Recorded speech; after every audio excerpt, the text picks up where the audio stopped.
ये है कबाब की वो रेसिपी जो आपको अपना दीवाना करे। इस तरह से आपने शामी कबाब बनाएंगे तो बहुत मज़ेदार, लजीज और डिफरेंट स्टाइल और डिफरेंट टेस्ट के आपके कबाब तैयार होंगे।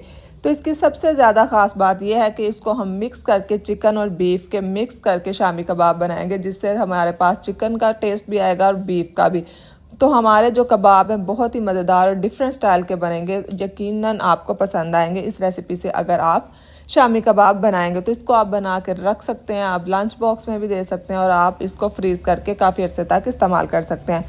तो दोनों गोश्त को आपने इक्वल पोर्शन में ले लेना, उसको अच्छे से धो के रख लेना। उसके बाद हम लेंगे मसाला तैयार करेंगे शामी कबाब का। उसके लिए हमने एक अदद प्याज लिया, ज़्यादा सारी हरी मिर्चों का इसमें मैं इस्तेमाल करूँगी, जिससे हमारे कबाब का टेस्ट जो है डिफरेंट होगा।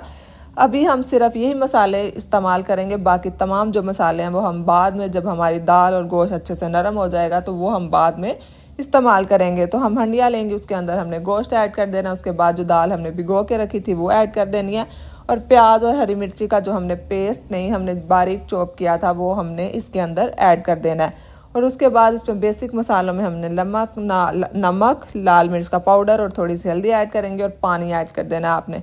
पानी ऐड करने के बाद इस तरह आपने इसको कवर करके रख देना है। इतना पानी आपने ऐड करना है कि जब हमारी दाल और गोश्त अच्छे से नरम हो जाए तो एंड में हमारे पास पानी ज़्यादा ना बचे, वो तकरीबन खुश्क हो चुका हो। तो हम इसको हंडिया को चूल्हे के ऊपर रख देंगे और इंतज़ार करेंगे जब तक हमारी दाल और गोश्त अच्छे से नरम नहीं हो जाता। बीफ के आपने जो बोटियाँ वो छोटी छोटी कर लेनी है, ताकि वो भी जल्दी से नरम हो जाए चिकन और दाल के साथ ही हमारा।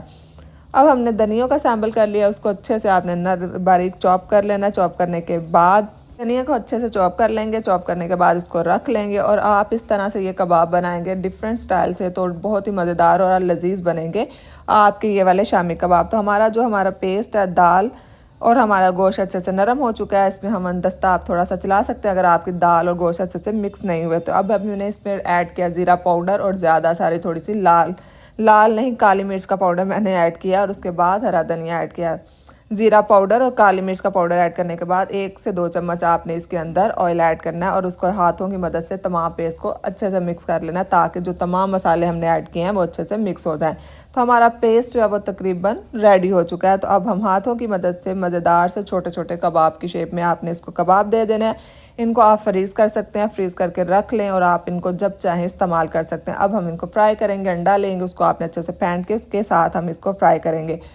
पैन पे ऑयल डालेंगे, और ऑयल को आपने पहले अच्छे से थोड़ी देर गर्म होने देना। ठंडे ऑयल में आपने नहीं डालने, वरना ये चिपक जाएंगे और अच्छे से फ्राई नहीं होंगे। जब ये हमारा ऑयल एक दफ़ा अच्छे से गर्म हो जाएगा तो आपने लो मीडियम फ्लेम कर देना है, ताकि इसमें क्रिस्प और क्रंच भी आए। तो हमारे दोनों साइडों से आपने इनको लाइट सा गोल्डन फ्राई करना है, और मज़ेदार से हमारे बीफ और चिकन के मिक्स शामी कबाब तकरीबन रेडी हैं। आप इसको चाय के साथ इंजॉय कर सकते हैं, अपनी दावत में रख सकते हैं, बर्गर में इस्तेमाल कर सकते हैं, बच्चों के लंच बॉक्सेस में इस्तेमाल कर सकते हैं। इस तरह से आप बनाएंगे तो ये बहुत ही मज़ेदार और लजीज किस्म के बनते हैं।